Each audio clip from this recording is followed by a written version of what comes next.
It's portal season for both football and basketball, and we're going to talk about what the Florida Gators are doing or not doing here on Locked On Gators. You are Locked On Gators, your daily podcast on the Florida Gators. Part of the Locked On Podcast Network, your team every day.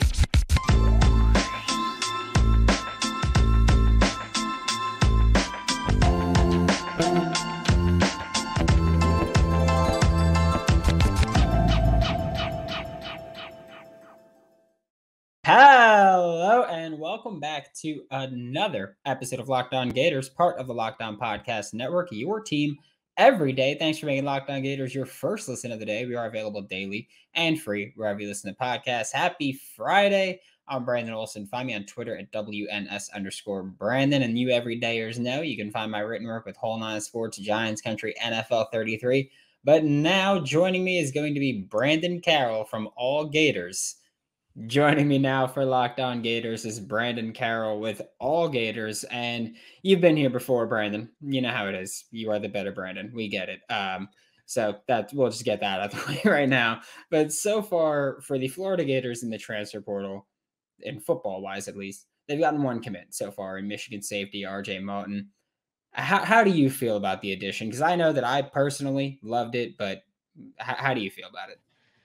Yeah, I think he comes in a position of need at safety. Obviously, just adds a veteran piece to that back end. He's someone that can play in multiple roles in the secondary. He has snaps at free safety, he has snaps at strong safety. He's played in the box as kind of like a hybrid linebacker. I know Michigan co-defensive coordinator Jesse Minter last year called him a jack of all trades, said that he has a body that can play anywhere on the field. So I know that's something that Florida really kind of coveted in him when they targeted him in the transfer portal. I do think that he's a little limited as a free, just because of I think he is, not your average, guy that's able to really cover range in a way that you would have liked, because I think they have a plethora of strong safeties at this point. I think Kamari Wilson can be defined as that. Miguel Mitchell could be defined as that.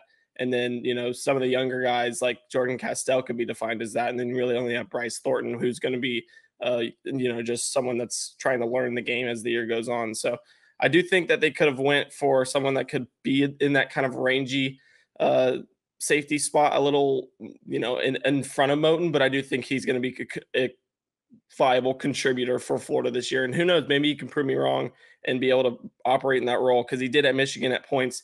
It just didn't seem to be what Florida was exactly needing, but it is a good addition overall because of the lack of experience in the safety room. I think that's always valuable to bring in if you have an opportunity to be able to get someone like that. Yeah, for RJ Moulton, just we'll stick on him for one more, just because I would like to ask how you kind of felt we'll say the similarities between schemes kind of went into it, because Jesse Minter, before him, Mike McDonald, and then now Austin Armstrong, they all like to go cover three heavy, and Austin Armstrong's obviously the most aggressive. But how do you kind of think that scheme, like not needing to transition to what he's been asked to do, how do you think that kind of went into it? Yeah, I think that was a major role, at least for Moten, in his transition, because I know he, is someone that's going to want to play early and often when the season begins. So just kind of not being able to have that transition period and being able to kind of jump go full throttle into the defense, kind of have an already foundation of what is going on in the secondary and even in front of him.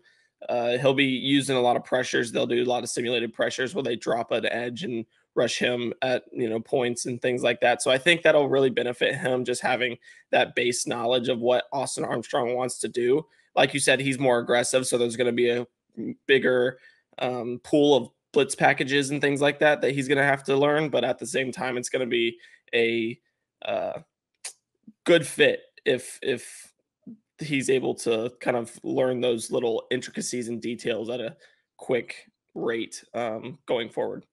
Yeah, and I know that a lot of Florida Gators fans are peeved at the activity in the portal, to say the least. They are very, very open about it, about the activity or lack thereof in the portal. But how do you kind of feel about the approach that this coaching staff has taken to the second portal window? I'm a little skeptical, just because I think that there was opportunity to land legitimate contributing factors nearly immediately, and they kind of didn't put their foot on the gas until some of those pieces are already committed, namely Josh Simmons, who went to Ohio State, the offensive lineman.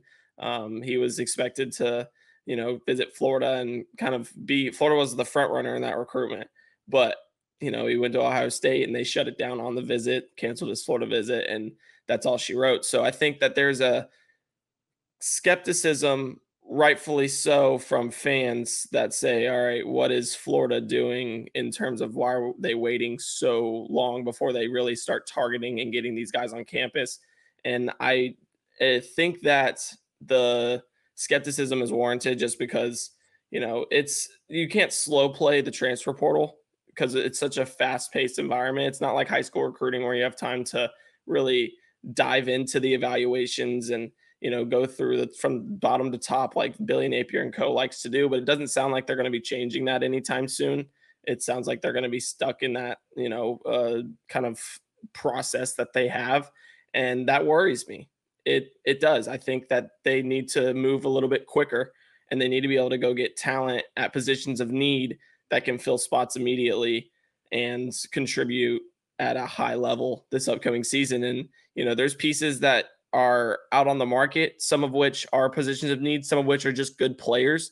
But I'm not 100% sold at how this transfer portal, spring window has gone in that process. If it's something that's sustainable for a long time, even though they seem to not wanting to budge on how they're going about it. Yeah, that was something that we spoke about on yesterday's show. It's just like that high school Florida likes just like they take a chisel and just chip away and then just go at you no matter what. And you can't really do that in the portal as much. Do you think maybe part of it was or part of this second portal window, the lack of activity was maybe not being, we'll say, confident in some of the talent in there? Like I feel like for a lot of the spring, we heard from everybody like, oh, this second portal is going to be just as crazy as the first. And then wasn't even half as crazy as the first one. So you think part of it was maybe just expecting more, not getting it, and not wanting to just add players at positions just to add players at positions of need? I think that could have definitely went into it. I think that it's, something to really think about whenever you're kind of in that environment. In that, when you jump in, you're like, all right, what's the pool of players we have to work with? And that's why they waited, in according to Napier, until the window closed so they could see, all right, what's the pool we have to pick from. And now they're in that situation where they're able to, all right, we can go forward here. So they made evaluations throughout the 15-day window that players were able to enter.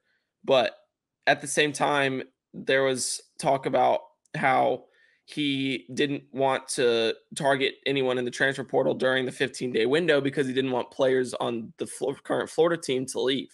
And to be blunt, players leaving would not be that bad of a thing because there's a lot of players on the team right now that aren't up to par in terms of being able to perform at an SEC level. And we've seen that from the transfers that have gone out. How many upgrades have there genuinely been from Florida players that have went elsewhere? I mean, you have maybe Avery Helm to TCU, considering they're a playoff team last year, but is that going to be sustainable? And then you have just a handful of others that have even went to a Power 5 conference. And so it's just, you're looking at these guys and they're leaving and they're departing from that were pulled in by Dan Mullen, and they're not elevating. They're showing that they are performing on a lower level than what Florida is supposed to be performing at. And so I don't understand necessarily the want to not go and, just be aggressive when you're trying to add talent, because he's been proven to be able to add talent at a rather rapid rate. Last season, the transfers and recruiting players that he brought in were arguably the best players on the team outside of Anthony Richardson and, the Gervon Dexters. And just there was a handful of guys that were already in place, and then the rest were transfer portal players. So I think there's a big thing that goes into how they've been going about it. And it just is a head scratcher in that regard of what is the worry of losing some of these players when you can just replace them in the transfer portal with potentially equal, if not, better contributing talent. So that's my biggest worry. And, it's a it's a long process. I think they're going to continue moving forward in this direction, but we'll see how big of a difference, if there's any, in the next portal window. See if they've learned from this kind of tumultuous window that we've seen here. Hopefully they do. And I'm especially like, I'm on board with you as far as like, you shouldn't be like, oh, well, if people leave, if you're not willing to compete, then get the hell out and we don't care anyway. Like, then so be it. It's almost June. I mean, dude, we're 3 weeks away from Memorial Day weekend, less than that now. Sheesh. If you're trying to get in better shape, you're trying to get fit, this home stretch here, make sure to include Built Bar in your plan. Built Bar's coated in 100% chocolate, which is fantastic for me and my sweet tooth. And I'm not lying. Like, I get hardcore sweet tooth over here. Most bars have just 130 calories, 4 net carbs, 17 grams of protein, and they're finally in store. So you can go to Built or BuiltBar.com and go to your local Walmart or Sam's Club and get yourself that Built Bar. Flipping to basketball, still transfer portal, just a completely different sport. But what is the latest for the Florida Gators in the transfer portal? Because, you know, we saw early on they added Micah. I'm not even going to attempt to pronounce the last name. Not going to embarrass. It's Han-Logton. It's just how it looks. Han-Logton. That looks like it's going to be crazy. Hey, it looks daunting, but once you figure it out, it's not that bad. But Micah Han-Logton came in, Walter Clayton came in, Tyrese Samuel came in, EJ Jarvis came in. You were in the Final Four for Tyler Perry, missed on that one. But what is the latest now here as we're kind of wrapping up building this team for Todd Golden? Yeah, I think Tyler Perry was the major addition that they missed out on. It's really their only miss so far of the portal cycle. They've had a few others that they've been interested in that have went elsewhere, but Perry was the one they went full steam ahead and didn't get this cycle. And it was really a Kansas State Florida battle from the beginning. Kansas State got dropped in the middle of the recruitment. It looked like Florida was the front runner there, got added back in late in that Final Four. Texas Tech and Ole Miss were more so just hats on the table there. And then ultimately Kansas State won out, but it was close. And I know it went down to the final minutes, but Kansas State ultimately was the team that was expected to get him when he entered the portal. And so he eventually kind of aligned with that as he, even though it was so up and down with them throughout the entire process. Moving forward, I think the biggest thing that they're going to be looking for is another point guard. I think just having another backcourt member is going to be the priority focus before they start filling out the 2s and 3s.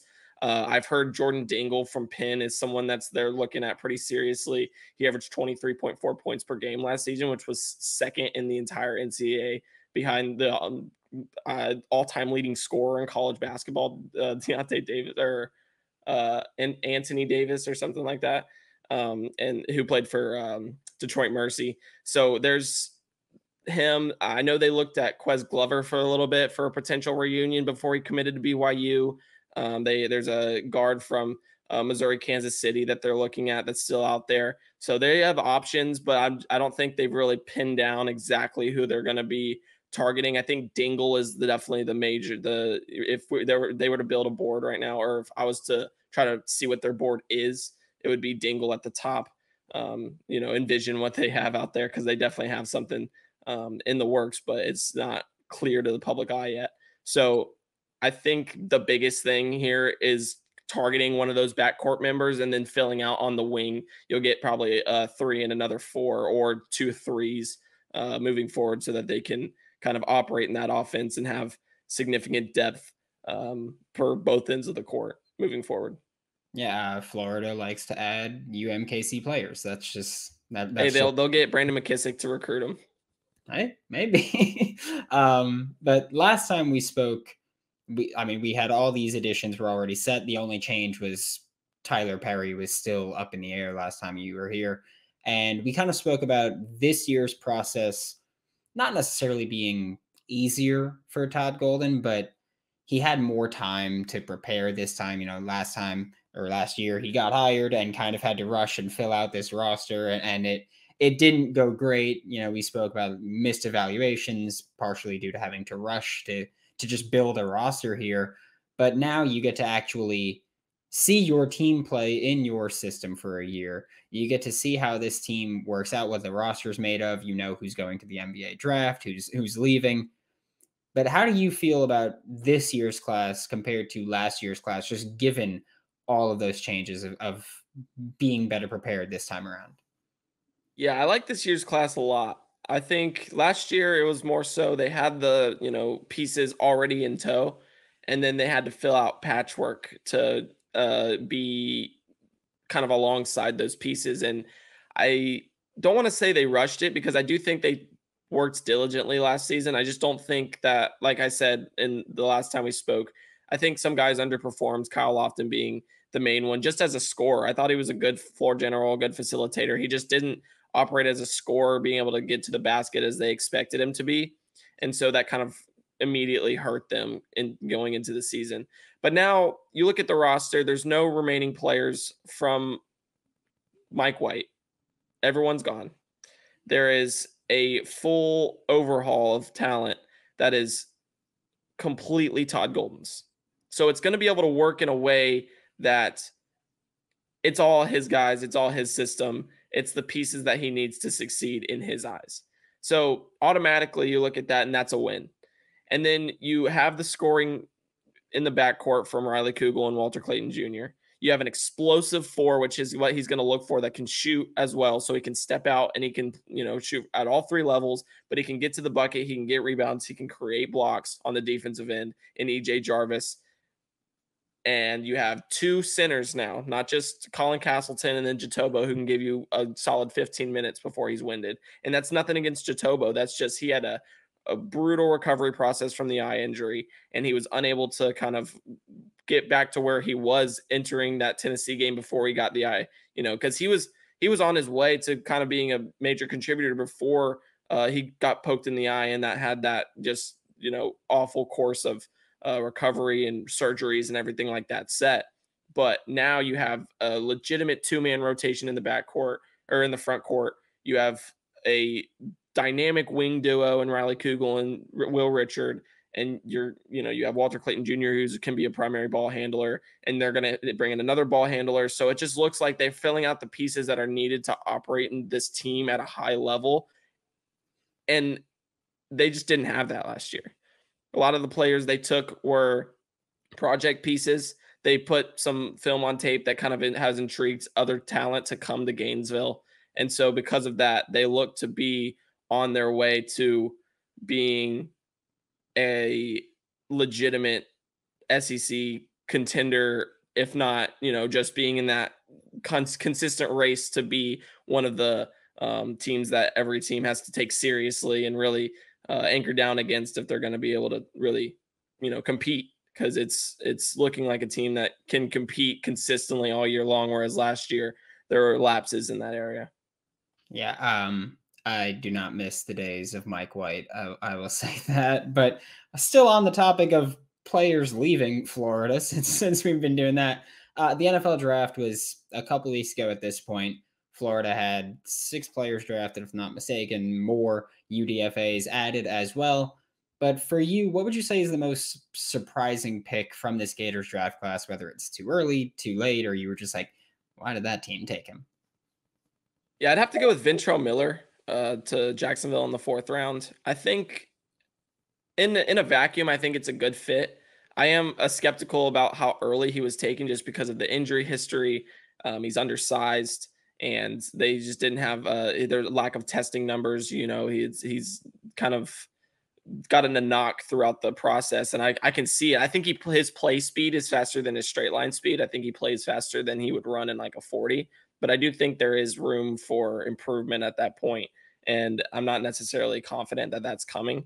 But I do think he'll fit well in that Jacksonville defense. I think that, he'll be able to play with Foye Oluokun, last year's leading tackler, kind of in rotation with him. So he'll learn a lot really early, because Foye is one of, he's a pro's pro. I think that he's one of the better linebackers in the NFL, but you're just not going to hear his name as often as you'll hear some others' names like Fred Warner and guys like that.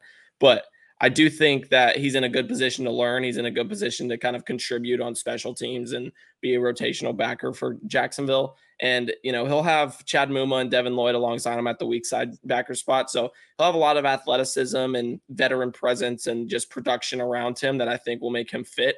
But it was just the spot that he was taken was something that I was not expecting. I was honestly, I don't know if we talked about it, but I thought he was going to be one that went undrafted in this draft. I thought that he was just going to kind of fall out because of the medicals, because of the foot injury. And then last year's, he tore his bicep. So just a history of not being able to stay on the field. Because he stayed on the field, but he was hurt since week 2 this year. So, it shows that he can fight through it, but it's still concerning that, there's little things like that keep popping up with him.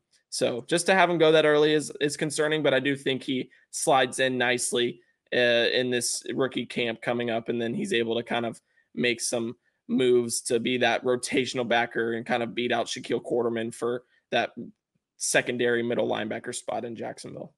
Yeah, that one, that was probably most surprising for me as well, just because I thought the injuries were for sure going to knock him back. I thought he was a fourth round player on film, but I was just injuries, not ideal size for the NFL, arm length isn't great. And that's going to be tough to shed blocks like that. But hey, I'm happy for him. I hope he succeeds. Yeah, he'll be a great run defender. He'll be a good piece on early downs. I'm skeptical about his lapses in coverage. I'm not 100% sure if he's going to be able to kind of, take on the Travis Kelce's or, anyone like that. Cause that's where Jacksonville expects to be. They expect to be playing in January, having to cover the Travis Kelce's and the,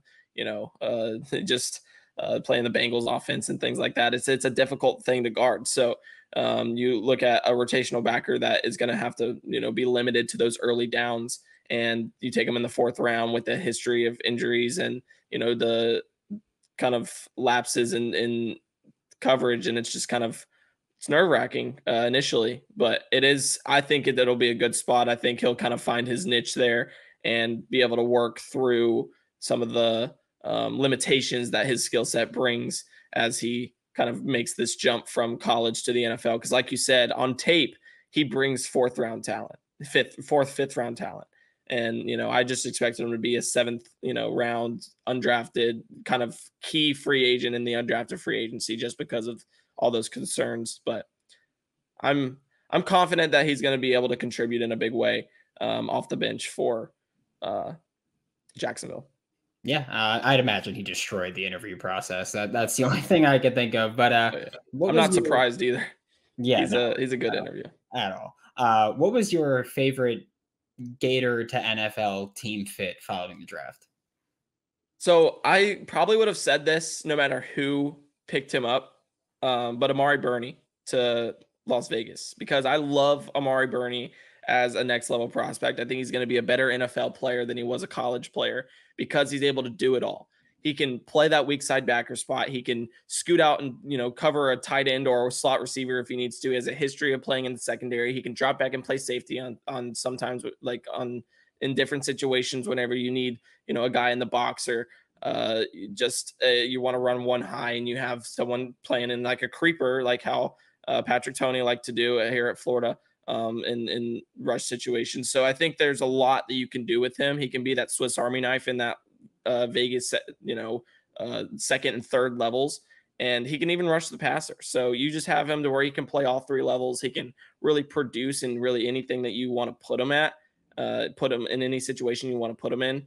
And there's a big need for Vegas to have a piece like that because they were a bottom 5 defense last season, really struggled to kind of hold any team from scoring points. I know, there's the consistent comeback victories that they allowed, Arizona Cardinals being the main one. You're looking at the Rams whenever they played them, and Baker Mayfield led the comeback in the 4th quarter. So just little things like that were really concerning from that defense last year. But now you have a piece that you can just say, go out there and make plays. And I think Burney can do that at a high level in the NFL, whether it's coming in a rotational role or he finds his way into a starting role at some point, which you're looking at that linebacker room. I think that's very possible if he's able to perform at a high level in camp. So love Amari Burney fit. I think it's going to be a match made in heaven for him. And I think he's going to ball out at the next level. Yeah, I think Patrick Graham is just going to destroy with him, the Raiders defensive coordinator, used to be Yeah. Giants defensive coordinator.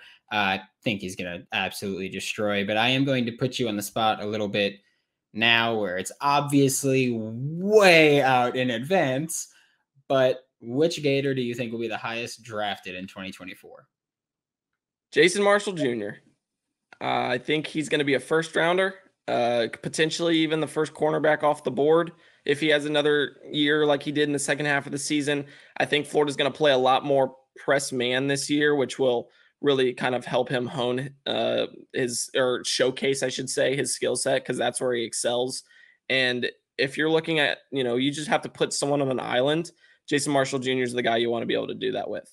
He struggled last year a bit in zone coverage, which is why he got off to a slower start than many expected. But when Patrick Toney started putting him in those one-on-one situations, he shut down. And I think that there is a lot of buzz surrounding him and how he's approached this offseason. And I know Corey Raymond, when we talked to him earlier this year, said that he's starting to put it together and he's starting to become a pro. Like, he's participating in practice. He's working through the, process and really kind of preparing as if he's a professional player. He said he's ready to go pro. And so if he's kind of brings that to the gridiron this upcoming season, I don't think there's going to be many players on the Florida team better than Jason Marshall Jr., which is a huge sign for Florida's improvement, at least through as a passing defense this upcoming year, just because, they're expected to create more pressure and they have someone that can kind of shut down half of the field. That's a big step forward in the right direction for Austin Armstrong and co, trying to stop teams from scoring the football at a much lower rate than they did last season. Yeah, there were two acceptable answers to it. It was Jason Marshall and it was Princely Umanmielen were the only two that I was accepting without giving grief. So I appreciate that one, but thank you so much. This was Brandon Carroll. Catch him with All Gators. The dude pumps out content like crazy, and he'll be back on Locked On Gators. Thanks again for making Locked On Gators your first listen of the day. We are available daily and free wherever you listen to podcasts. We'll be back Monday to talk more Florida Gators football. I'm not going to lie. I'm hoping there's no commit this weekend because I am not going to be able to go live afterwards. So hoping for that. But for Locked On Gators, I'm Brandon Olson. Don't forget to follow me on Twitter at WNS_Brandon. Find all my written work with Whole Nine Sports, Giants Country, NFL 33. And I will see you all Monday.